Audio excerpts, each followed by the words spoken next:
So hey there, what's up, future CAs? This is Vinay Hitwal and welcome back to my YouTube channel.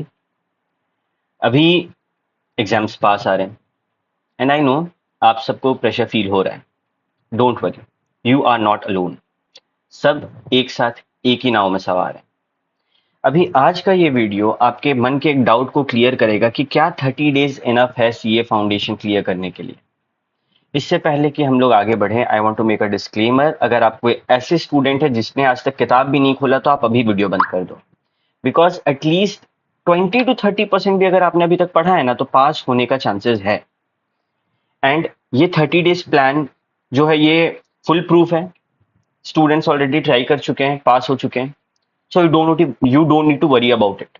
ठीक है, सबसे पहले you need to understand कि कैसे पढ़ना है. अगर अपने पास शेड्यूल नहीं है तो अपन पढ़ाई कैसे करेंगे.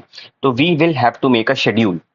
सबसे पहले ये शेड्यूल कैसे बनाना है, इसका एक क्रिस्प आइडिया ले लो कि एक तो होना चाहिए अपने हाथ में नोटबुक या डायरी, जिसके अंदर आने वाला 30 दिन का पूरा प्लान होगा.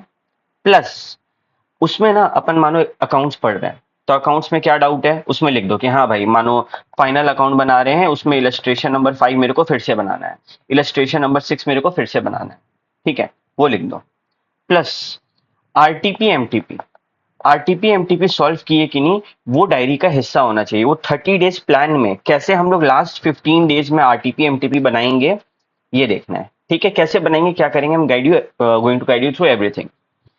सेकंड, एक व्हाइट बोर्ड रखो. A whiteboard is must. 300-350 रुपए का आता है विथ मार्कर एंड डस्टर. तो यहाँ पैसा मत बचाओ, एक व्हाइट बोर्ड रखो. व्हाइट बोर्ड में अपने आने वाले 3 डेज का प्लान बताओ. बेसिकली ये जो व्हाइट बोर्ड है यहाँ पे ऐसे करके लिख दो CA and your name. And यहाँ पे लिख दो कि हाँ भाई अपना ये जो जून 24 वाला अटेम्प्ट है ये क्लियर करना है. डेली सुबह जब इसको देखेंगे तो वील फील मोटिवेटेड. फर्दर अपना प्लान होना चाहिए जैसे फर्स्ट, सेकंड, थर्ड. ठीक है, ये प्लान होना चाहिए जैसे मंडे, ट्यूसडे, वेडनेसडे. ठीक है, अब कौन सा subject, for example upon 2 subject लेके चल रहे हैं, अकाउंट्स एंड लॉ. तो अकाउंट्स में क्या क्या करना है, लॉ में क्या क्या करना है, सब यहाँ पे लिख लेना अपने को. ठीक है, आफ्टर दैट डेली रात में सोने से पहले टिक मारना है कि हाँ अपना टारगेट अचीव हुआ, जो नहीं हुआ उसको सर्कल करना है. और नेक्स्ट वाले दिन में उसको एडजस्ट करना है कि किस तरीके से हम लोग ये काम करेंगे. एट द सेम टाइम हो सकता है बहुत बच्चों को टाइम मैनेजमेंट में प्रॉब्लम हो, तो ये जो गैप है ये बड़ा रखना है. ठीक है, 1 2 3. अब फॉर एग्जाम्पल अकाउंट्स में अपन पढ़ने जा रहे हैं पार्टनरशिप, तो यहाँ पे लिख दो कि हाँ भाई मेरे को 3 आवर्स देना है पार्टनरशिप को. और स्पेसिफिक होना है तो दूसरे दिन जब सुबह जगेंगे ना तो फोन में या फिर अपना फोन तो बंद रखना, पेरेंट्स के फोन में या फिर एक छोटे से नोटपैड में ही टाइमिंग लिख लेना कि हाँ भाई जर्नल जो है मेरे को 1 से 1:30 पढ़ना है. हाँ भाई पार्टनरशिप जो है वो ज्यादा बड़ा है तो मेरे को 2 से लगभग 5 लग जाएगा. एंड भाई जी जान लगा दो इस टाइम लिमिट में काम करने के लिए. आने वाला जो भी एग्जाम तक का टाइम है उसमें दिमाग में सिर्फ एक चीज चलना चाहिए कि मेरा एग्जाम है. हम लोग सोएंगे तो एग्जाम के लिए, जगेंगे तो एग्जाम के लिए, सांस लेंगे तो भी एग्जाम के लिए. That's it. ठीक है, नेक्स्ट ये 30 डेज प्लान दिखता कैसे है. तो बेसिकली 2 रिवीजन होगा इस 30 डेज प्लान में. पहला रिवीजन होगा 1 से 10 दिन अकाउंट्स प्लस लॉ. दूसरा रिवीजन होगा 11 से 20 दिन मतलब 11th डे से 20th day maths plus eco. तो पहला जो रिवीजन है वो 10 डेज का चलेगा और दूसरा रिवीजन सेम फॉर्मेट 5-5 दिन का चलेगा. अब एक दिन में क्या पढ़ना है तो हम लोग रख सकते हैं 6-6 आवर्स का स्लॉट कि हाँ भाई अकाउंट 6 घंटे, लॉ 6 घंटे. अब इसमें तुम लोग का चॉइस है भाई, जो करने में मजा आ रहा है. देखो पढ़ने में मजा जरूरी है, मजा से पढ़ेंगे तभी पास होंगे. ठीक है, रो रो के पढ़ने से नहीं होता बच्चा पास. तो फॉर एग्जाम्पल तुम रखा कि हम 3 आवर्स का ना 2 स्लॉट चलाएंगे, मतलब कि हम सुबह 3 घंटा अकाउंट्स पढ़ेंगे, रात में 3 घंटा अकाउंट्स. Very good. कोई बोलेगा नहीं हमको 6 घंटा लगातार अकाउंट्स पढ़ना है. वेरी गुड, जैसे तेरे को मन वैसे पढ़ो. लॉ सुबह पढ़ना, अकाउंट्स रात में पढ़ना है, जैसे पढ़ना है वैसे पढ़ो. ठीक है, बट मिनिमम 6 घंटा एक सब्जेक्ट को देना होगा. ठीक है, एट द सेम टाइम ये जो 5 दिन वाला प्लान है, देखो ये पहला स्लॉट है रिवीजन 1 और ये दूसरा स्लॉट है रिवीजन 2. तो रिवीजन 1 में इंश्योर कर लेना है, वो चीजों को साइड हटा के रख देना है कि हाँ भाई ये चीज मेरे को आता है, इसको अब नहीं करना. जो नहीं आता उसको स्टार मार्क कर लो. जो लग रहा है नहीं भाई अगली बार फिर से देखना होगा एग्जाम से पहले, उसको स्टार मार्क कर लो. और रिवीजन टू जो करने बैठेंगे, जो आता है ना जिसमें टिक मारा हुआ या फिर जो आता है उसको बस देख के पार करना है। ये नहीं कि रिवीजन टू में बस हवा में पार कर दे, नहीं, उसको भी एक बार रीड कर लेना है। पर जिसमें स्टार मार के ना भाई अच्छे से कुर्सी का पेटी को बांध के उसके ऊपर ध्यान देना है, उसके ऊपर समय देना है। ठीक है, अब ये 12 घंटा का प्लान है, अगर आप चाहे तो आप इससे ज्यादा भी बैठ सकते हैं, बट लास्ट का 1 महीना आई वोंट रिकमेंड इससे कम बैठने को। हम लोग सीए स्टूडेंट है भाई, भले ही फाउंडेशन में, बट हम लोग का एक लेवल होता है पढ़ाई का। We are the most hard working professional in the industry, सबसे ज्यादा मेहनत करते हैं, तो अभी से लग जाओ भाई। ठीक है, ओके। अब आते हैं अकाउंट्स को लेके कुछ टिप्स, चारों सब्जेक्ट को लेके कुछ जनरल टिप्स हैं। फिर इसके ऊपर जो है डेडिकेटेड वीडियो आएगा, कौन सा चैप्टर कितना इंपॉर्टेंट है, कितना घंटा देना है, तो बिल्कुल टेंशन नहीं लेना। ठीक है, चैनल को सब्सक्राइब कर लेना ताकि वीडियोस जो है वो मिलते रहे। अब अकाउंट्स जो है उसमें एक चीज को लेके सब बच्चा रोते रहता है कि यार भैया अकाउंट्स में थ्योरी कैसे करे, थ्योरी कैसे करे। सुन, सिंपल सा बात है। क्वेश्चन नंबर 1 का ए 6 ट्रू फॉल्स आएगा, 2-2 मार्क्स का, 12 मार्क्स। दुनिया में कोई आदमी ना तुमको ये नहीं बता सकता कि ये ट्रू फॉल्स में से क्या आने वाला है। ठीक है, फिर क्वेश्चन नंबर 1 का बी और क्वेश्चन नंबर 6 का जो लास्ट पार्ट है, हो सकता है क्वेश्चन नंबर 6 में तुमको ऑप्शन मिल जाए 2 में से 1 चूज करने का। तो बेसिकली जो थ्योरी वाला हिस्सा है ना वो 20 से 25 मार्क्स का है। अब जो बच्चा कंसेप्चुअली क्लियर है ना, उसको थ्योरी का ये 20 से 25 मार्क्स में 50% टू 60% बिना थ्योरी पढ़े मिल जाए, जिसका कंसेप्ट स्ट्रांग है। बिकॉज यहाँ पे ट्रू फॉल्स में पूरा कंसेप्ट चेक करता है। हाँ, ये जो क्वेश्चन नंबर 1 का बी रहेगा और 6 रहेगा, ये थोड़ा रट्टाफाई वाला चीज रहेगा। तो कैसे डील करना है, I am going to tell you. Theory के लिए ना, पहला रिवीजन में स्टडी मटेरियल का क्वेश्चन, आरटीपी एमटीपी क्वेश्चन और प्रीवियस ईयर क्वेश्चन अगर स्कैनर है तो, ये 3 के अलावा थ्योरी में से बाहर नहीं देखना। सबसे पहला फोकस होना चाहिए चैप्टर 1, मतलब जो तुम्हारा थ्योरेटिकल फ्रेमवर्क का पूरा चैप्टर का एक लिस्ट है वो, उसमें भी सबसे ज्यादा इंपॉर्टेंट है कैपिटल एंड रेवेन्यू एक्सपेंडिचर। ठीक है, वो बहुत ज्यादा इंपॉर्टेंट है। एएस इंडेस का पीछे वाला क्वेश्चन बहुत ज्यादा इंपॉर्टेंट है, but capital and revenue expenditure जो है ना वो कॉन्सेप्चुअली बहुत ज्यादा स्ट्रांग होना चाहिए। हाँ, जब पहली बार हम लोग थ्योरी उठाएंगे तुम लोग एक रिवीजन वीडियो उठाना किसी भी टीचर का जो छोटे टाइम का हो, और कंसेप्ट को समझ लेना। पार्ट नंबर 1 कंसेप्ट को समझे, सेकंड पार्ट में आना और क्वेश्चन करना। बिना कंसेप्ट समझे सीधे क्वेश्चन पे जंप करने नहीं बोल रहे हम कह रहे हैं कि पहले एक बार कॉन्सेप्ट समझ लो, याद नहीं करना है उसको। याद क्या करना है, जो पीछे क्वेश्चन आंसर्स दिया गया है उसको, दैट्स इट। पहले ही रिवीजन में मेक श्योर कि तुम लोग वो चीज को हटा दो इसमें से जो तुमको आता है। अब क्या तुम लोग बैठ के एग्जाम से पहले याद करेगा ट्रायल बैलेंस क्या होता है? हाँ, उस टाइम तुम लोग याद करेगा कि प्रिंसिपल्स ऑफ अकाउंटिंग्स क्या होता है? नहीं, वो सब अभी से आना चाहिए। नहीं आता तो उसको स्टार मार्क कर लो। तो फर्स्ट रिवीजन में हम लोग ना छाटने का काम करेंगे, है ना, फिल्टर आउट करने का काम करेंगे। जो आता है उसको हटा देंगे, जो नहीं आता उसको स्टार मार्क करके रखेंगे, और सेकंड रिवीजन जो करेंगे, याद है 5-5 दिन का, उसमें उन चीजों को उठाएंगे। ठीक है, तो इस तरीके से अपन जो है ये थ्योरी को डील करेंगे। फिर जब क्वेश्चन आंसर्स करेंगे ना तो हाईलाइट कर देंगे कीवर्ड को कि हाँ भाई ये क्वेश्चन, इसका 4 पॉइंट है, और चारों पॉइंट को हाईलाइट कर। That's it. एक बार पढ़ लो अभी, एक बार एग्जाम से जो 5 दिन रहेगा उस टाइम, और एक एग्जाम से पहले। इससे ज्यादा थ्योरी को समय नहीं देना है भाई। 20 से 25 मार्क्स के लिए थ्योरी देखा जाए तो हर चैप्टर में बहुत वास्ट है। ठीक है, चैप्टर 1 पे थ्योरी पे ज्यादा फोकस करना है। हाँ, हर चैप्टर के बाद जो उसका थ्योरी क्वेश्चन है एक बार देख लेना, नजर घुमा लेना है। फिर टिप नंबर 2, भाई प्रैक्टिस तो करना है। बहुत सारे बच्चों को हम देखते हैं कि वो लोग ना ऐसे क्वेश्चंस को बस गो थ्रू कर रहे हैं कि हाँ भाई ये लेजर है, वो टिक मार दे रहा है कि हाँ ये है, ये नहीं नहीं नहीं। तुम्हारे पास एक कॉपी होना चाहिए और कॉपी में रफ लेजर बनाओ। अरे भाई यहाँ अमाउंट्स मत लिखो, ये नेम मत लिखो, टू सैलरी मत लिखो, नहीं जरूरत है। सीधे सैलरी का अमाउंट लिख दो ये हाँ इतना रुपया सैलरी है, इतना रुपया ये है, तुम्हारा नेट प्रॉफिट आ रहा है कि नहीं चेक कर लो। एकदम घटिया हैंड राइटिंग, एकदम रफ में, सिर्फ तुमको समझ आना चाहिए और वो क्वेश्चन बन जाना चाहिए। For example what to do is कि हम लोग लिख रहे फाइनल अकाउंट बना रहे तो टू रेंट सैलरी, है ना, टू इलेक्ट्रिसिटी, ऐसे करके अमाउंट लिखते जा रहे हैं। मेरा नेट प्रॉफिट सेम आया, हम आगे बढ़ेंगे। फॉर्मेट वगैरह में साज सजावट का समय नहीं है ये। ठीक है, तो रफली राइटिंग में प्रैक्टिस करना है। हीरो नहीं बनना है कि हम तो बुक में देख लिए थे और मेरे को सब समझ में आ गया। नो, कुछ क्वेश्चंस को तो राइटिंग में करना ही करना है। छोटे क्वेश्चंस को भले गो थ्रू कर लो बुक में, बट जो बड़े क्वेश्चंस है उसको लेके बैठो और राइटिंग में करो। दूसरा, इजी क्वेश्चन करने का समय नहीं। ठीक है, अब ये नहीं करना है कि जर्नल एंट्री और लेजर का क्वेश्चंस बना रहे हैं, या फिर हर चैप्टर का जो स्टार्टिंग का इजी क्वेश्चन होता है ना, इलस्ट्रेशन 1-2, वो सब बना रहे हैं। नहीं, वो सब देखो और आगे बढ़ो। ठीक है, फिर एक चैप्टर छोड़ सकते हैं, वो भी अपने रिस्क पे। जब हम बोल रहे हैं कि एक चैप्टर छोड़ सकते हैं, तो भाई पार्टनरशिप एक चैप्टर नहीं है, इस चीज को याद रखना, उसमें पार्ट्स है, पार्टनरशिप का एडमिशन, रिटायरमेंट, डेथ, डिसोल्यूशन, ठीक है। तो हो सकता है कि पेपर में हम लोग को पार्टनरशिप से ही 2 क्वेश्चन देखने को मिल जाए।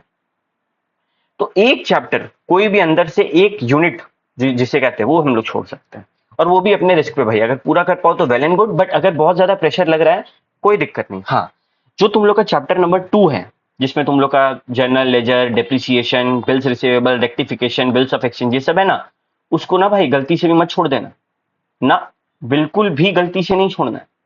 क्योंकि क्वेश्चन नंबर 1 का पार्ट सी जो है, वो एक 5 मार्क्स का प्रैक्टिकल क्वेश्चन होता है, और आज तक का ट्रेंड को देखा जाए ना, तो वो यही सबसे आता है, वो फाइनल अकाउंट वगैरह नहीं आएगा, ठीक है, वो यही सबसे आएगा, और फाइन आएगा भी, जो भी आएगा इजी आएगा, टेंशन मत लो। 5 मार्क्स को क्या ही टेस्ट कर लेगा, ठीक है। एंड भाई सबसे इंपॉर्टेंट बात, कि तुम लोग ना जब क्वेश्चंस को बनाएगा, ऐसा होगा कि भैया मेरा बैलेंस शीट मैच नहीं किया, मेरा जब क्वेश्चंस को बना रहे हैं तो आंसर्स मैच नहीं कर रहा है, हम फंस जा रहे हैं, नेट प्रॉफिट्स नहीं आ रहा है। अरे भाई, क्वेश्चन में स्टेप मार्किंग होता है, नेट प्रॉफिट 2 मार्क्स का है, बाकी सबका तो मार्क्स है ना। हाँ, अगर तुम कोई भी आंसर करेक्ट नहीं रखा है ना पेपर में, बट सब कुछ अटेम्प्ट करके आया है ना, फिर भी मेरा बात मान, स्टेप मार्किंग से तुम 50 ला सकता है आराम से, अगर तुम्हारा आखिरी तक का सारा स्टेप सही है तो टेंशन मत लो। Accounts is the easiest subject to pass, provided हम लोग कुछ स्टेप्स तो जाने हैं, ठीक है। ओके, अभी आते हैं लॉ में। लॉ को लेके सबको डर लगता है। देखो भाई, पूरा चैप्टर को कंठस्थ याद करने के लिए नहीं बोल रहा इंस्टीट्यूट, इंस्टीट्यूट बोल रहा है कि देखो जो डेफिनेशन हम दे रहे हैं वो एज इट इज लिख देना, ठीक है, या फिर जो कीवर्ड वो लोग खुद अपना बुक में बोल्ड करके लिखा हुआ बहुत सारा कीवर्ड, वो एज इट इज लिख देना, या फिर तुम लोग के टीचर कीवर्ड्स को बोल्ड कराए होंगे, या फिर मेरा खुद का वीडियोस है यूट्यूब पे, वो सब देख के कीवर्ड्स पकड़ो और कीवर्ड्स याद रखो। बाकी पूरा कॉन्सेप्ट को हिंदी में ही समझना है। जैसे कि क्वेश्चन क्या होता है, तो क्वेश्चन मतलब धमकी देना होता है, हिंदी में ये बात क्लियर है। अब क्या है कीवर्ड, तो थ्रेटनिंग और कमिटिंग टू थ्रेटन, ये कीवर्ड है। बाकी अपन हिंदी में उनको हमको आता है, हम लोग लेमन इंग्लिश में, एकदम फालतू इंग्लिश में, फालतू ग्रामर में लिखेंगे ना, फिर भी फुल मार्क्स मिल जाएगा। कीवर्ड चेक करते हैं वो लोग, ठीक है। दूसरा भाई, लॉ में बहुत लोग ना क्वेश्चंस प्रैक्टिस नहीं करते। अब लॉ में कैसे क्वेश्चन प्रैक्टिस करना है, समय तो नहीं रहता है कि हम लोग पूरा आंसर्स को बैठ के लिखें, तो इतना 4 पार्ट में डिवाइड कर देना अपने आंसर्स को। जैसे कि सबसे पहले जब तुम लॉ का क्वेश्चन दिख रहा है, 2 टाइप का क्वेश्चन होता है, एक डिस्क्रिप्टिव और एक स्टोरी वाला, ठीक है, जो केस स्टडी होता है। केस स्टडी में सिंपल सा बात है, पहले ऐसे लिखना कि हाँ ये वाला चैप्टर तुम लोग रफ में बता रहे हैं, ये इंडियन कॉन्ट्रैक्ट एक्ट चैप्टर का है, इसका टॉपिक ये है। दूसरा, तुमको इसमें ऐसा ऐसा कहानी में तुमको क्या लग रहा है, कंक्लूजन क्या होना चाहिए, बस 2 चीज रखना है। अगर तुम टॉपिक पकड़ लिया, बॉडी तुम बना लेगा, और तुम कंक्लूजन भी खुद से लिख देगा।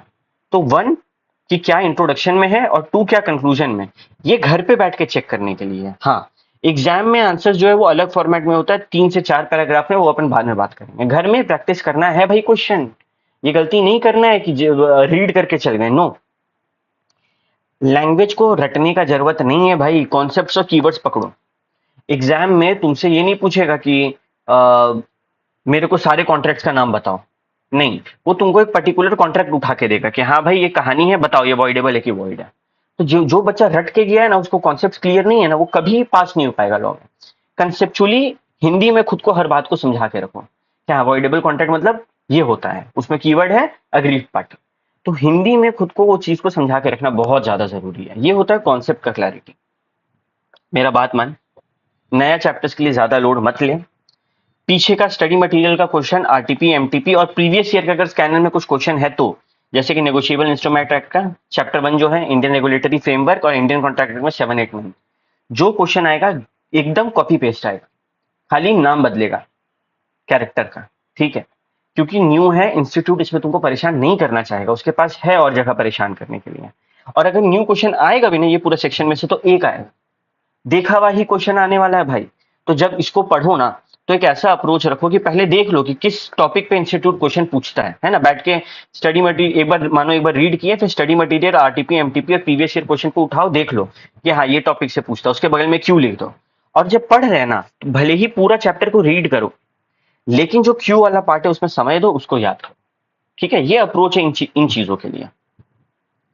प्रोविजन जो है, जब रटने वाला पार्ट आता है ना, तो याद रखो कि जब तुम लथार्जिक फील कर रहा है, नींद आ रहा है, तब मत याद करो, और अगर वैसा कोई सिचुएशन है तो चल के याद करो, क्योंकि ये तुमको एकदम एक्टिव होकर याद करना है। कोशिश करो जब तुम याद कर रहे हो ना, तुम सोचो कि तुम किसी को हिंदी में ही समझा रहा है, ठीक है, या फिर जो भी तुम्हारा लोकल लैंग्वेज है जिसमें तुम कंफर्टेबल है, या फिर एक रफ कॉपी रखो जिसमें स्क्रिबल कर लिया करो, खुद से ड्राइंग बना बना के चीजों को समझाया करो। ठीक है, अगर लॉ समझ के रखेंगे ना तो पेपर में उतार पाएंगे, तुम लॉ रट के रखेगा ना पेपर में नहीं उतरेगा, ये चीज को समझना। फिर आते हैं मैथ्स में। मैथ्स में सिंपल सा बात है भाई, स्टैट्स और एलआर को एकदम मजबूत रखना है। ठीक है, स्पेशली एलआर को फ्री का मार्क्स है। स्टैट्स में कुछ पार्ट तुम लोग को टफ लगता है बट फिर भी उस पर मेहनत करना होगा। पूरे सिलेबस में एक चैप्टर छोड़ सकते हैं अपने रिस्क पे। डेली अगर मैथ्स कमजोर है, डेली 2 घंटा सोने से पहले मैथ्स बनाना है। वो जो 10+10 वाला जो हम लोग ऊपर लिखे ना कि हाँ भाई 5 दिन का एक रिवीजन, 10 दिन का एक, पूरा का पूरा 30 दिन मैथ बनाओ भाई। मैथ में ही बच्चा फेल होगा अगर उसका कमजोर है। 90% बच्चा 12th से आता है इस डर से कि मेरा मैथ्स कमजोर है, तो उसको भाई कमजोर है तो मेहनत करो उस पर, सिंपल ट्रिक है। ठीक है, कॉन्सेप्ट नहीं आएगा मैथ्स नहीं होगा, तो हमेशा ना कोशिश करो कॉन्सेप्ट पे फोकस करने का। हाँ, डायरेक्ट ये नहीं कि हम कुछ सम में बीच में फंसे ना तो हम सीधे सेम इन अकाउंट्स, हम सम में फंसे तो हम सीधे आंसर दिख लें, नो, माथा फोड़ो उसके सम के ऊपर, अल्टरनेटिव दिमाग को लगाओ उसके ऊपर, क्योंकि अभी दिमाग नहीं लगाएगा तो एग्जाम में दिमाग नहीं चलेगा। एग्जाम में रहेगा पीछे आंसर देखने के लिए, पूरा क्वेश्चन को बनाने के बाद ही आंसर को देखना है, both in maths and accounts. फिर स्टार क्वेश्चन मार्क कर दो, एग्जाम के पहले 1.5 दिन रहेगा भाई, भूल जाओ कि सारा क्वेश्चन कर पाएगा, तो वो क्वेश्चन जिसमें सबसे ज्यादा टफ फील होता है उसको मार्क करके रखो। रिवीजन जब 2 होगा और बाद वाला रिवीजन होगा उस पर फोकस रखना, कॉन्सेप्ट से फोकस रखना है, और एक फॉर्मूला कॉपी बना के रखना है। फॉर्मूला कॉपी का क्या करना है कि डेली सुबह ब्रश करने से पहले वो कॉपी को अपने सामने रख लेना, ब्रश करते टाइम एक चैप्टर उठाना, उसका फॉर्मूला देख लेना 30 का 30 दिन। ठीक है, इससे तुमको फॉर्मूला याद हो जाएगा। डेली ब्रश करने से पहले एक दवाई की तरह इस चीज को लेना है। इकोनॉमिक्स के लिए क्या टिप है, तो यार देख बहुत कुछ है याद करने को, बहुत ही ज्यादा कुछ है। तो यार चैप्टर 1 से चैप्टर 5 जो इंस्टीट्यूट का पुराना वाला ही है उसको ना एकदम मजबूत कर ले अपना, कि भाई इसमें से अगर 40 से 50 मार्क्स का आता है ना तो वो मेरा छोली में गिरेगा सीधे। ठीक है, कोई इसमें दो राय नहीं है, सारा कॉन्सेप्ट पता होना चाहिए। और जो न्यू चैप्टर्स है उसके पीछे वाले क्वेश्चंस के ऊपर बहुत फोकस करना है। उसमें अब जैसे बहुत सारा ऐसे चैप्टर है ना जिसमें अननेसेसरी डेट्स और वो सब दिया गया है, भाई देख डेट से रिलेटेड पॉइंट्स जो है, फाउंडर के नेम से रिलेटेड पॉइंट्स जो है, ये सब मैक्सिमम ना सब मिला के 6 मार्क्स का आएगा पेपर में, बाकी कॉन्सेप्ट चेक होगा। तेरे को लगता है कि तुम 6 मार्क्स के लिए इतना कष्ट उठा सकता है कि तुम सब कुछ रट लो तो कर लो भाई, नहीं तो मोर फोकस रखो कॉन्सेप्ट के ऊपर, ज्यादा लोड लेने का जरूरत नहीं है। Further I will make a video on economics जिसमें नेगेटिव मार्किंग को कैसे यूज कर सकते हैं खुद के लिए, वो दिखाया जाएगा। कुछ बहुत ही कॉमन टिप्स कि भाई फोन ऑफ रखो, दिन में एक बार ऑन करो 15-20 मिनट के लिए, बाकी टाइम ऑफ रहना चाहिए। भैया हम तो फोन से ना क्लासेस देखते हैं, घर में लैपटॉप है उससे देखो, मम्मी के फोन से देखो, पापा के फोन से देखो, अपना फोन को बंद करके रख दो प्लीज।